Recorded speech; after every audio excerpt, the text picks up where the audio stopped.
Mars media நேயர்களுக்கும் அன்பர்களுக்கும் இந்த நாள் இனிய நாளாக அமைய எல்லாம் வல்ல இறைவனை பிரார்த்திக்கின்றோம். இந்த சேனல் உங்களுக்கு பிடிச்சிருந்தா மறக்காம சப்ஸ்கிரைப் பண்ணுங்க, ஷேர் பண்ணுங்க, லைக் பண்ணுங்க, கமெண்ட் பண்ணுங்க. எனதுமே ரிஷபராசி நேயர்களே, இந்த அருமையான பதிவில் நம்ம என்ன பார்க்க போறோம் அப்படின்னா, நிகழும் மங்களகரமான குரோதி வருடம் பங்குனி மாத ராசி பலன். ஆல்மோஸ்ட் இந்த குரோதி வருடத்துல கடைசி மாதம் பங்குனி, அடுத்தது விஸ்வாவசு ஆரம்பிச்சுடுறது. ஸோ இந்த கடைசி மாதமாவது நம்மளை கை கொடுக்குமா, இல்லை என்ன பண்ண போகிறது, டென்ஷன் கரெக்டா? அப்போ எந்தெந்த கிரகங்கள் உங்களுக்கு சப்போர்ட்டிவாக இருக்குது, எந்தெந்த கிரகங்கள் மூலமாக நம்ம கவனமாக இருக்கணும், பரிகாரமாக என்ன பண்ணினா ரொம்ப விசேஷம் அப்படிங்கிறத பற்றிலாம் நம்ம இப்போ தெளிவாக பார்க்க போகிறோம். ஃபர்ஸ்ட் ஆஃப் ஆல், உங்களோட ராசிநாதனும் பகிர்வுன ரோகாதிபதியான சுக்கிர பகவான் உங்களுக்கு பார்த்தீங்கன்னா 50-50 சுக்கிர பகவான் தான். சந்தோஷத்தை கொடுக்குறவரும் அவர் தான், டென்ஷனை கொடுக்குறவரும் அவர் தான், கஷ்டத்தை கொடுக்குறவரும் அவர் தான். ஏன் அப்படின்னா பகிர்வுன ரோகாதிபதி, 6ஆம் இடத்து அதிபதியும் அவர் தான். 6ஆம் இடம்ங்கிறது என்ன, பகை, கடன், வியாதி, இதெல்லாம் அவர் தான். அப்ப ராசிநாதன் அப்படிங்கும்போது கண்டிப்பா கைவிடுவாரா? கண்டிப்பா கைவிட மாட்டார். ஸோ ஒரு ஆதிபத்தியம் உங்களுக்கு ஒரு சந்தோஷத்தையும், இன்னொரு ஆதிபத்தியம் ஒரு நெருக்கடியும் கொடுக்கும். எதனால? நம்ம கவனமா இருக்கணும்னு. கரெக்டா? அப்ப இந்த ராசிநாதனும் பகிர்வுன ரோகாதிபதியுமான சுக்கிரபகவான் எங்க இருக்காருன்னு பார்த்தீங்கன்னா, லாபஸ்தானத்துல உச்சமடைந்து வக்கரம் அடைந்து இருக்காரு. வக்கரம் அப்படின்னாலே பின்னாடி போறதுன்னு அர்த்தம். இருந்தாலும் லாபஸ்தானத்துல இருக்கிற இந்த சுக்கிரபகவான் உங்களுக்கு ஓரளவுக்கு லாபத்தை கொடுப்பாரு, ஒரு உத்தியோகத்தை கொடுப்பாரு, ஒரு தொழில் வியாபாரத்தில் ஒரு முன்னேற்றத்தை கொடுப்பாரு, ஒரு சக்சஸ்ஃபுல்லான ஒரு வேலைகள் எல்லாம் கண்டிப்பா செய்வார். ஏன்னா ராசிநாதன் கண்டிப்பா ஒரு முன்னேற்றம் கிடைக்கும். சில பேருக்கு சொத்து சேர்க்கை உண்டாகும், சில பேருக்கு வாகனம், இந்த வாகனத்தை வித்துட்டு வேற வாகனம் வாங்கலாமா அப்படிங்கிற ஒரு எண்ணம் எல்லாம் உண்டாகும். சில பேருக்கு புதுசா வாகனமே வாங்கிடுவார். சில பேர் இந்த வாகனத்தை வித்துட்டு கார் வாங்கலாமா, கண்டிப்பா நடந்துரும். இந்த மாதிரிலாம் சில திட்டமிடல் இருந்ததுன்னா அது நடக்கும். சரியா? எல்லாரும் வாங்குவான்னு சொல்ல முடியாது. ரிஷபராசியில இருக்கிற அத்தனை பேரும் இப்ப நானும் ரிஷபராசி அப்படின்னா வண்டி வாங்கிடுவேனா அப்படிங்கிறதெல்லாம் கிடையாது. அவங்கவுங்க ஜாதகம், தசா, புக்தி அதெல்லாம் பார்க்கணும். இருந்தாலும் சில பேருக்கு அது திட்டம் போட்டிருந்தீங்க அப்படின்னா அந்த திட்டங்கள் ஒர்க் அவுட் ஆகும். அடுத்தபடியா 7-12 கூடிய அதிபதி செவ்வாய் பகவான் தனவாக்கு குடும்ப ஸ்தானமாக 2ஆம் இடத்துல இருக்கிறது ரொம்ப விசேஷம். 7-12 களத்திராதிபதி, விரையாதிபதி. கொஞ்சம் வாழ்க்கை துணை மூலமா ஒரு சந்தோஷம் இருக்கு, அதே சமயம் செலவுகளும் இருக்கு. வாழ்க்கை துணை வழி உறவினர்களுக்கு, இல்லைன்னா ஏதாவது ஒரு காது குத்தல், இல்லைன்னா சீமந்தம், இல்லைன்னா ஏதாவது நண்பர்கள் வீட்டு விசேஷங்கள், இதிலெல்லாம் நீங்கள் செலவு பண்ணுற மாதிரி சில இதெல்லாம் இருக்கும். இருந்தாலும் 2ஆம் இடம் அப்படிங்கும்போது வரவும் இருக்கும், வரவும் இருக்கும், செலவும் இருக்கும். அடுத்தபடியாக வாக்குறுதிகளை இந்த ரிஷபராசி என்பர்கள் எப்படி நிறைவேற்றுவாங்கன்னு அவங்களுக்கு தான் தெரியும். அந்த சூட்சமாக அவங்களுக்கு தான் தெரியும். ஏன்னா வெளியில் காமிக்கவே மாட்டாங்க. ஏன்னா அவங்கக்கிட்ட பலம் என்ன தெரியுமா, ஒரு நெருக்கம், எல்லார்ட்டையும் நெருக்கமாக இருக்கணும் அப்படின்னு. முக பாவனை, முகம் வந்து பார்த்தீங்கன்னா ஒரு தேஜஸாக இருக்கும், எல்லாரையும் கவர்ச்சிகரமாக இழுக்கும். ஆனால் பலவீனம் என்ன தெரியுமா, தயக்கம். பேசுறதுக்கு பயப்படுவாங்க. யார்கிட்ட பேசுறது, என்ன பேசுறது ஒன்றும் தெரியாது. அதுதான் அவங்கள்ட்ட ஒரு மைனஸ் பாயிண்ட். இந்த தயக்கத்தை உடைச்சி வெளியில் வந்துட்டாங்கன்னு வச்சுக்கோங்க, அவங்கள பிடிச்சிக்கிறதுக்கு ஆள் கிடையாது. கரெக்டா? அதேமாரி கவலை அப்படின்னா, இந்த ரிஷபராசி என்பவர்களுக்கு யாரு கவலைன்னா குழந்தைகள் தான். குழந்தைகள் முன்னேற்றம், குழந்தைகளோட முன்னேற்றம், குழந்தைகளோட கல்வி, குழந்தைகளோட கல்யாணம், அதை பற்றியே தான் யோசிச்சுட்டு இருப்பாங்க. இதுதான் அவங்களோட கவலை. அந்த வகையில் 2ஆம் இடத்துல இருக்கிற செவ்வாய் அவங்களுக்கு ஓரளவுக்கு நன்மைகளை கொடுப்பார். சிறுடை பணியாளர்களாக காவல், இராணுவம், தீயணைப்புத்துறை, மருத்துவத்துறையில் வேலை பார்க்கும் அன்பர்களுக்கு எதிர்பார்க்கும் இடமாற்றம், பதவி மாற்றம், பதவி உயர், சம்பள உயர்வு அருமையாக வந்து சேரும். அடுத்தபடியா இந்த செவ்வாய் வந்து 7-4-2025 சகாயஸ்தானத்துக்கு வர்றார். 3ஆம் இடம்ங்கிறது ரொம்ப விசேஷம். தைரியஸ்தானம், வீரியஸ்தானம், முயற்சி ஸ்தானம். ஆனா அதே சமயம் பார்த்தீங்கன்னா அங்க நீச்சம், 3ஆம் இடத்துல நீச்சம். அப்ப நீச்சம் வந்து பலம் இல்லை. அப்ப என்ன பண்ணணும் அப்படின்னா, நம்ம உல்டாவா யோசிக்கணும். புரியுதா? இப்ப டேக் டைவர்ஷன் ஒரு போர்டு வரும், வண்டியில் போகும்போது பார்த்துருப்பீங்க. ஏன்னா அந்த ரோடு வேலை நடந்துட்டு இருக்கு, டேக் டைவர்ஷன். உடனே நீங்கள் என்ன பண்ணுவீங்க, அப்படியே ரைட்டோ லெஃப்டோ எடுத்து அப்படியே உங்களோட ட்ராவலை கண்டினியூ பண்ணுவீங்க. கரெக்டா? அதுதாங்க. இப்போ அவர் நீச்சம் 3ஆம் இடம் அப்படிங்கும்போது உங்களோட முயற்சிகளை முடிக்க விடணும், முயற்சிகளை முடிக்க விடணும். அதே உடன்பிறப்புகளின் மூலம் கொஞ்சம் குழப்பம் இருக்கும், அவளெல்லாம் கொஞ்சம் அட்ஜஸ்ட் பண்ணிட்டு போகணும்.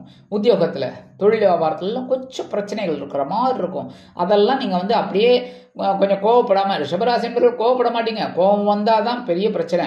ஏன்னா நீங்கள் வந்து எப்படின்னா பொறுத்தார் பூமி ஆழ்வார்னு இருப்பீங்க, ஆனால் சாது மிரண்டால் காடு கொள்ளாது. அந்த மாதிரியான சிச்சுவேஷனும் உங்கள்கிட்ட உண்டு. அதனால கவனமாக இருக்கணும், பொறுமையாக இருங்க, உங்கள் வேலைகளை செய்யுங்க. அடுத்தபடியாக 2-5 குடையாதிபதி புதன் லாபஸ்தானத்தில் இருக்க நீச்சம். நான் ஏற்கனவே சொன்னேன்ல, நீச்சம்னா என்ன, பலம் இல்லைன்னு அர்த்தம். புரியுதா? வக்ரம் வேற நீச்சம் வேற. அப்ப நீச்சமா இருக்கிறவர் லாபஸ்தானத்துல இருந்தா பெரிய அளவுல பெரிய மாற்றங்கள் உங்களுக்கு கிடைக்காது. இருந்தாலும் தனபரவு உங்களுக்கு வரும், குழந்தைகள் மூலமா கொஞ்சம் சந்தோஷமா இருக்கும், எல்லாமே இருக்கும். ஆனா கொஞ்சம் கவனமா இருக்கணும் அவளோட உடல் ஆரோக்கியத்துல, இந்த குழந்தைகளோட உடல் ஆரோக்கியம், அதே மாதிரி ஆன்மீக பயணங்கள், இதெல்லாம் கொஞ்சம் கவனமா இருந்தா ரொம்ப நல்லதுங்க. அடுத்தபடியா 18/3/2025 முதல் இந்த புத பகவான் அப்படியே வக்கரகதியில ஜீவனஸ்தானத்துக்கு வந்துடுறார். ஜீவனம் விருத்தி அடையும். அவர் வக்கரமா வரட்டும், எப்படி வேணாலும் வரட்டும், சரியா? ஜீவனத்துக்கு வந்துடுறாரு. 10ஆம் இடத்துக்கு வந்துட்டாருன்னா பரபரப்பா இருக்கணும், உத்தியோகத்துல கொடுக்குற வேலையெல்லாம் கரெக்டா செய்யணும்.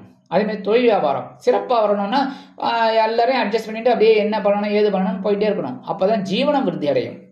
30/3/2025 முதல் இந்த புத பகவான் வக்ர நிவர்த்தி ஆறார். சூப்பர். உத்தியோகத்துல நீங்க எந்த அளவுக்கு வேலை செஞ்சாலும் அது ஒரு உயர்வு கிடைக்கும். அதுமாதிரி தொழில் வியாபாரம் நல்லபடியா இருக்கும். அபாடா அப்படிங்கிற மாதிரி படிக்கிற குழந்தைகளுக்கெல்லாம் ஒரு நல்ல படிப்பு கண்டிப்பாக கிடைக்கும். ஒரு புத்தி விருத்தி அடையும். ஏன்னா புதன் விருத்தி அடையும். அதே மாதிரி எழுத்து மற்றும் அச்சுத்துறையில் இருக்கும் நண்பர்களுக்கு புதிய வாய்ப்புகள் மிளிரும். அடுத்தபடியாக 10/4/2025 முதல் இந்த புத பகவான் மறுபடியும் நீச்சமடைந்து லாபஸ்தானத்துக்கு இருக்கார். அப்போ 11ஆம் இடம் அப்படிங்கும்போது நீச்சம்ங்கும்போது எல்லா விஷயத்துலையும் மறுபடியும் நம்ம கவனமாக இருக்கணும், சரியா? அடுத்தபடியா சுகாதிபதி சூரிய பகவான், உங்களுக்கு 4ஆம் இடத்து அதிபதியே சூரிய பகவான். ஸோ அதான் நான் சொல்லுவேன், எப்போ பார்த்தாலும் இந்த சூரிய பயிற்சியிலையும் நான் அதான் சொல்லுவேன். என்னன்னா நீங்கள் எப்போவுமே தினந்தோறும் சூரிய வழிபாடு தயவு செய்து செய்யுங்கள். சூரிய வழிபாடு கண்டிப்பாக செய்யுங்க. ஏன்னா சுகம் அப்படின்னாலே தன் சுகம், நம்மளோட சுகம். என்னென்னா இன்னைக்கு நம்ம இன்னைக்கு பரோட்டா குருமா சாப்பிட்ணும் அப்படின்னு நினைக்கிறீங்க, அது நடக்கணும்ல. நம்ம நினைக்கிறது வேற, சரியா? அப்ப நினைக்கிறது வேற, நடக்கிறது வேற. அப்ப அந்த நினைக்கிறது நடக்கணும் அப்படின்னா சுகாதிபதி நல்லபடியா இருக்கணும். ஸோ சுகாதிபதியை நீங்க வழிபாடு பண்ணுங்க. சூரிய பகவான், இந்த சூரிய பகவான் எங்க இருக்கார்? லாபம். சூப்பர். 11ஆம் இடம்ங்கிறது ரொம்ப விசேஷம். 3, 6, 10, 11 உபஜயஸ்தானங்கள். சூரிய பகவான் இருக்கிறது ரொம்ப விசேஷம். சூரியன், சனி இவெல்லாம் இருக்கிறது அந்த 11ஆம் இடத்துல இருக்கிறது ரொம்ப விசேஷம், சரியா? அப்ப உத்தியோகத்துல முன்னேற்றம், தொழில் வியாபாரத்துல ஒரு லாபம், எல்லாமே இந்த பங்குனி மாசம் உங்களுக்கு அற்புதமா அமையும். அதேமாதிரி சில பேருக்கு பொன்பொருள், ஆடை ஆபரண சேர்க்கை, வீடு, மனை, வாகனம் இதெல்லாம் வாங்கணும்னு போட்டிருந்தீங்கன்னு திட்டங்கள் அற்புதமா நிறைவேறும். டக்குன்னு இந்த நேரத்துல பார்த்தீங்கன்னா உறவினர்களும் உங்களுக்கு ரொம்ப சப்போர்ட்டிவா இருப்பாங்க. உறவினர்களும் ரொம்ப சப்போர்ட்டிவா இருப்பாங்க. அது பெரிய பாக்கியம் உங்களுக்கு. இதெல்லாம் நீங்க எடுத்துக்கணும். அதே மாதிரி வெளியூர்ல வெளிநாடு பயணம் போகணும்னு நீங்க உத்தியோகத்திலையும் சரி இல்லை தொழில் வியாபாரத்துல திட்டமிட்டு இருந்தீங்கன்னா அது கண்டிப்பா நடக்கும். 8/11 கூடிய அதிபதி குரு பகவான் ஜென்மராசியில் இருக்கார். குழப்பத்தை கொடுத்துட்டு இருக்காரு, இல்லைன்னு சொல்ல முடியாது. குழப்பத்தை கொடுத்துட்டு இருக்கார். ஒரு மாற்றத்தை கொடுத்தா கூட குழப்பத்தை கொடுத்துட்டு இருக்கார். ஏன்னா ஆயுள் ஸ்தானத்து அதிபதி லாபாதிபதி. லாபம் வர்றதுக்கு என்னென்ன வேலைகள் எல்லாம் கட் பண்ண முடியுமா பண்ணுவார். ஆனா நம்ம உஷாரா இருக்கோம், அதனாலதான் எல்லாம் நடக்கிறது, சரியா? ஏன்னா உங்களோட ராசிநாதன் சுக்கிர பகவான். ஆனா இந்த இடத்துல பாத்தீங்கன்னா இந்த பரிவர்த்தனை யோகம் உங்களுக்கு அற்புதமா ஒர்க் அவுட் ஆகுது, புரியுதா? ஏன்னா இந்த குருவோட இடத்துல சுக்கிரன் இருக்கார், சுக்கிரனோட இடத்துல குரு இருக்கார் ரிஷபராசியில. ஸோ இந்த பரிவர்த்தனை யோகத்துல முதன்மையா உங்களுக்கு லாபம் கிடைக்கிறது உங்களுக்கு தான். ஏன்னா ஜென்மராசியில இருந்தா கூட சுக்கிர பகவானோட வேலைகள் எல்லாம் இவர் செய்வார், உங்களோட ராசிநாதன். அப்புறம் கண்டிப்பா ஓரளவுக்கு மாற்றங்கள் உங்களுக்கு இனிமே அமையும். இருந்தாலும் குருவோட பார்வைன்னு பார்த்தீங்கன்னா சூப்பர். ஏன்னா ஜென்மராசியில் இருந்தாலும் 5ஆம் பார்வை 5ஆம் இடத்துல எழுது குழந்தைகள் மூலமா சந்தோஷம் கண்டிப்பா இருக்கும். இந்த மகிழ்ச்சிக்கு குறைவில்லை, கஷ்டங்கள்லாம் குறையும். அதேமாரி அந்த குழந்தைகளின் மூலமா ஒரு சந்தோஷமான செலவுகள் உங்களுக்கு காத்திருக்கு. அடுத்தபடியா 7ஆம் பார்வை 7ஆம் இடத்துல விழுது. களத்திரம் உங்களுக்கு ரொம்ப அற்புதமா ஹெல்ப் பண்றாங்க, வாழ்க்கை துணை, அது பெரிய பாக்கியம். அடுத்தபடியா பாக்கியஸ்தானத்துல 9ஆம் பார்வை விழுது. தந்தையார், தந்தை வழி உறவினர்கள் இவங்கெல்லாம் ரொம்ப ஆதரவா இருக்கிறது உங்களுக்கு மனசுக்கு ஒரு சந்தோஷத்தை கொடுக்கறது, சரியா?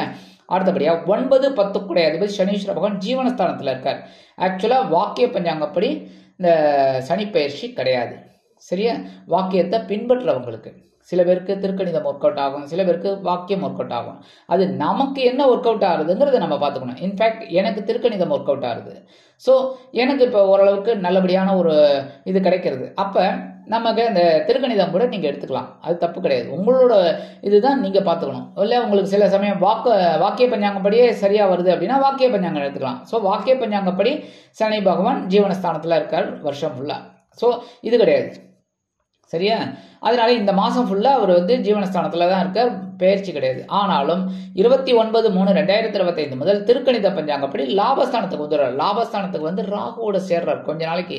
அது வரைக்கும் கொஞ்சம் டைட்டா தான் இருக்கும். ஏன்னா சனி பிளஸ் ராகு பிளஸ் சூரியன் கொஞ்சம் டென்ஷன் தான். சரியா? அப்போ டென்ஷனை நம்ம டென்ஷனாக எடுத்துக்காமல், அந்த வடிவேல் ஒரு படத்தில் சொல்லுவார் பாருங்க, எனக்கு ரிஸ்க் எடுக்கிறதெல்லாம் ரஸ்க்கு சாப்பிட்ற மாதிரின்னு. அந்த மாதிரி ரிஸ்க் எடுக்காதீங்க, ஆனால் ரஸ்க்கு சாப்பிட்ற மாதிரி ஒவ்வொரு வேலைகளையும் செய்யுங்க, அவ்வளோதான். அதனால நீங்கள் எடுக்கிற காரியங்கள்லாம் சிறப்பாக இருக்கணும்னா கவனமாக இருங்கோ, அவ்வளோதான். உடல் ஆரோக்கியத்தில் கவனமாக இருங்க. எல்லா விஷயத்துலையுமே கொஞ்சம் அப்படியே உங்களோட பலவீனம் சொன்னேன் பாருங்க, தயக்கம், அப்படியே இருங்க, தப்பே கிடையாது. புரியுதா? தயக்கமாகவே இருங்க. ஏன்னா நம்ம சில விஷயங்களை நம்ம போல்டாக பேசுகிறோம்னு சொல்லி பேசுறது தான் சில சமயம் பிரச்சனை ஆகும். அதனால் அப்படியே அமைதியாக இருங்க இந்த மாதம் முழுவதும். சரியா? அடுத்தபடியாக உங்களுக்கு ஓரளவுக்கு நன்மைகள் கண்டிப்பாக கிடைக்குங்க. இந்த ராகு பகவான் லாபஸ்தானத்தில் இருக்கார். உங்களுக்கு தைரியத்தை, பிரம்மாண்டத்தை இதெல்லாம் கொடுத்துருக்காரு. உத்தியோக மாற்றம், உத்தியோகத்தில் புதுசாக வேலை தேடுற வாழ்க்கை, உத்தியோகம், புதுசாக தொழில் தொடங்கினீங்கன்னா அப்படின்னா அதுவும் நல்லபடியாக போயிட்டு இருக்கு. எல்லாமே உங்களுக்கு பிரம்மாண்டமான ஒரு கற்பனைகள், அந்த கற்பனைகள் ஓரளவுக்கு உங்களுக்கு ஒர்க் அவுட் ஆகிட்டு இருக்கு. அதேமாரி கேது பகவான் பஞ்சமஸ்தானத்தில் இருக்கிற குழப்பத்தையும் கொடுத்துட்டுருக்கார். ஏன்னா 5ஆம் இடம்ங்கிறது கொஞ்சம் குழப்பமும் இருக்கும். ஆன்மீக பயணங்கள் மூலமாக தான் அதை சரி பண்ண முடியும். ஆன்மீக விஷயங்கள், ஆன்மீக பயணங்கள், குலதெய்வ பிரார்த்தனைகள், நீண்ட நாள் பிரார்த்தனைகள், இல்லைன்னா வீட்டிலேயே ஒரு சின்ன பூஜைகள், இதெல்லாம் பண்ணுறது தான் இந்த இதுக்கு ரெமிடி. ஸோ இந்த மாதிரி இருக்கும்போது நம்மளோட குழப்பங்கள் குறையணும்னா நம்ம ஆன்மீக விஷயங்களில் நாட்டம் கொள்ளணும், ஆன்மீக விஷயங்களை கேட்கணும். மற்றபடி வெளியூர் இல்லைன்னா வெளிநாடு போய் படிக்கணும், உத்தியோகம் பார்க்கணும்னு நினைக்கிற குழந்தைகளுக்கெல்லாம் அற்புதமான ஒரு முன்னேற்றம் கண்டிப்பாக வந்து சேரும். சரி, பரிகாரமாக என்ன பண்ணினா ரொம்ப விசேஷம், முருகப்பெருமான் வழிபாடு கண்டிப்பாக பண்ணணும். ஏன்? செவ்வாய் பகவான் நீச்சமாக இருக்கார் எங்க 3ஆம் இடத்துல. ஸோ உங்களுக்கு ஒரு தைரியம் கிடைக்கணும், உத்வேகம் கிடைக்கணும், வீரியம் கிடைக்கணும், உங்கள் காரியங்கள் வெற்றி அடையணும், உத்தியோகம் நல்லபடியாக இருக்கணும், தொழில் வியாபாரம் நல்லபடியாக இருக்கணும்னா கண்டிப்பாக வள்ளி தேவசனா சமேத எம்பெருமான் முருகப்பெருமானுக்கு ஒரு அர்ச்சனை பண்ணிட்டு வாங்க. செவ்வாய்க்கிழமை முடியலையா ஒரு நெய் தீபம் ஏற்றிட்டு வாங்க. அற்புதமான பலாபலன்கள் உங்களுக்கு கண்டிப்பாக கிடைக்கும். அடுத்தபடியாக மகாலட்சுமி தாயார், ஏன்னா உங்களோட ராசிநாதன் சுக்கிர பகவான், அதிதேவதி மகாலட்சுமி. ஸோ கண்டிப்பாக சுக்கிர பகவான் ஒரு நல்லபடியாக லாபஸ்தானத்தில் இருந்து உச்சமடைந்து வக்கரமடைந்தாலும் உங்களுக்கு சில நன்மைகளை கொடுக்கணும்னா மகாலட்சுமி தாயாரை வழிபாடு பண்ணுங்க. தினந்தோறும் வழிபாடு பண்ணுறது ரொம்ப நல்லது. ஓம் ஸ்ரீ மகாலட்சுமி நமக. அவ்வளோதான். இது சிம்பிளாக ஒரு டெய்லி 11 தடவை சொல்லிட்டு கிளம்புங்க. அற்புதமான ஒரு சந்தோஷம் உங்களுக்கு கண்டிப்பாக கிடைக்கும். அடுத்தபடியாக பெருமாள் வழிபாடு, மகாவிஷ்ணு வழிபாடு. இந்த பெருமாள் கோயில் எங்கே இருக்கோ போயிட்டு பெருமாளை தரிசனம் பண்ணிட்டு வாங்க, துளசி மாலை கொண்டு. ஏன் அப்படின்னா இந்த புத பகவான் இப்போ லாபத்துக்கு வராரு, அடுத்து வக்கர ஜீவனம் வராரு, அப்புறம் வக்கர நிவர்த்தி அடைகிறார், மறுபடியும் லாபத்துக்கு வரார், நீச்சம் அடைகிறார். இவ்வளோ கான்ட்ராவர்சி இருக்குது. ஸோ நீங்கள் என்ன பண்ணணும், இந்த பெருமாளை வழிபாடு பண்ண பெருமாளோட அனுகிரகம் கிடைக்கும். அதனாலே அறிவுத்திறன் விருத்தியாகும். அடுத்தபடியாக நீங்கள் எதிர்பார்க்குற அந்த செல்வ நிலை உயரும். அடுத்தபடியாக குரு பகவான், நவ கிரகங்களில் உள்ள புத்திரக்காரகராகிய குரு பகவானை வழிபாடு செய்ய, அதாவது வியாழக்கிழமை குரு மகான்கள், சித்தர் பெருமக்கள் இதெல்லாம் வழிபாடு பண்ணுறது ரொம்ப விசேஷம். அதேமாரி குரு பகவானின் காயத்ரி, ஓம் ரிஷபத்வஜாய வித்மஹே கிருணிகஸ்தாய திமிகி தன்னோம் குரு பிரச்சோதயாத், இதை டெய்லி 11 தடவை சொல்லுங்க. முடியலையா வியாழக்கிழமை ஒரு 27 தடவை சொல்லுங்க. அதேமாரி நவகிரகங்களில் உள்ள புத்திரக்காரகராகிய குரு பகவானுக்கு நெய் தீபமிட அற்புதமான பலாபலங்களும் உங்களுக்கு கண்டிப்பாக கிடைக்கும். மனசில் இருக்கிற கவலைகள் குறையும். எல்லா விஷயத்திலும் ஒரு முன்னேற்றம் கண்டிப்பாக வந்து சேரும். ஆக இந்த சிறு பரிகாரத்தின் மூலம் மங்களகரமான குரோதி வருடம் பங்குனி மாதம் அற்புதமான ஒரு முன்னேற்றம் தரும் அற்புதமான மாதமாக அமையும் என்று கூறி விடைபெறுகிறேன். நன்றி, வணக்கம். மீண்டும் ஒரு அருமையான பதிவில் நான் உங்களை மனமகிழ்ச்சியோடு சந்திக்கிறேன். வாழ்த்துக்கள், வாழ்க வளமுடன். இந்த சேனல் உங்களுக்கு பிடிச்சிருந்தா மறக்காம சப்ஸ்கிரைப் பண்ணுங்க, லைக் பண்ணுங்க, ஷேர் பண்ணுங்க.